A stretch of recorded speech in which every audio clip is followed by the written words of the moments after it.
جی بسم اللہ الرحمن الرحیم، السلام علیکم۔ اچھا، آج جو ہمارا ٹاپک، اس میں ہم نے اقسام حدیث جو ہے اس کو پڑھنا ہے، اور اس حوالے سے مختلف چیزیں جو ہیں وہ ہم ڈسکس کریں گے، کیونکہ یہ ہمارا حدیث کا پورشن سٹارٹ ہو گیا ہے۔ تو سب سے پہلے ہم نے حدیث کو سمجھنا ہے کہ بیسیکلی حدیث کیا ہے اور حدیث کے لغوی معنی کیا ہیں۔ حدیث کے لغوی معنی جو ہیں وہ بیسیکلی بات کرنا، بات چیت کرنا اور گفتگو کرنا اور کچھ نیا جو ہے لے کر آنا کے معنوں میں استعمال ہوتا ہے، ٹھیک ہے۔ جب ہم اس کے اصطلاحی معنی کے حوالے سے بات کرتے ہیں تو اصطلاح میں حدیث سے مراد وہ قول، فعل، تقریر یا صفت ہے جو آقا علیہ الصلوۃ والسلام کی طرف منسوب ہو، اور بالفاظ دیگر آپ صلی اللہ علیہ وسلم کا قول، آپ کا فعل یا کسی مسلمان کا کوئی عمل کرتے دیکھ کر آپ صلی اللہ علیہ وسلم نے پسندیدگی کا اظہار فرمایا، ایسے دیکھ کر آپ نے خاموشی اختیار کی یا اس کی اصلاح کرنا جو ہے وہ احادیث جو ہے وہ کہلاتا ہے۔ قرآن و حدیث کے مجموعے کا نام جو ہے وہ دین اسلام ہے، اور اسلام میں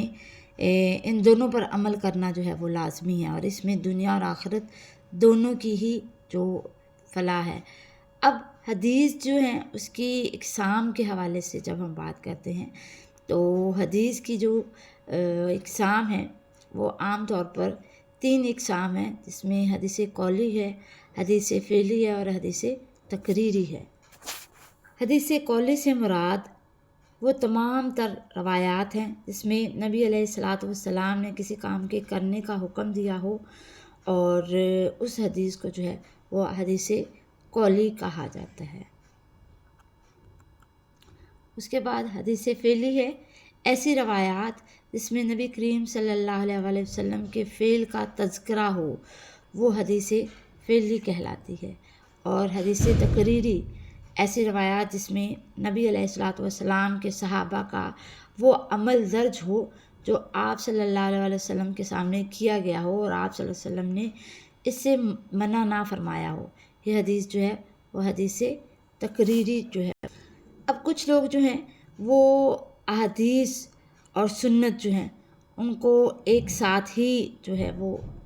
کنسیڈر کرتے ہیں، اور ہمیں ان کی جو ہے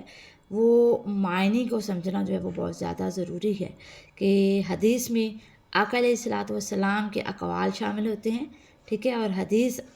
جو ہے عام طور پر حدیث کا اطلاق سنت سمیت تمام جو قول ہیں اور فعل ہیں اس پر کیا جاتا ہے، جبکہ سنت خاص ہے اور اس سے مراد آپ صلی اللہ علیہ وسلم کا طریقہ۔ آپ لوگوں کو حدیث اور سنت میں جو ہے وہ فرق بہت اچھے سے پتہ چل گیا ہوگا کہ حدیث کس کو کہا جاتا ہے اور سنت جو ہے وہ کس کو کہتے ہیں۔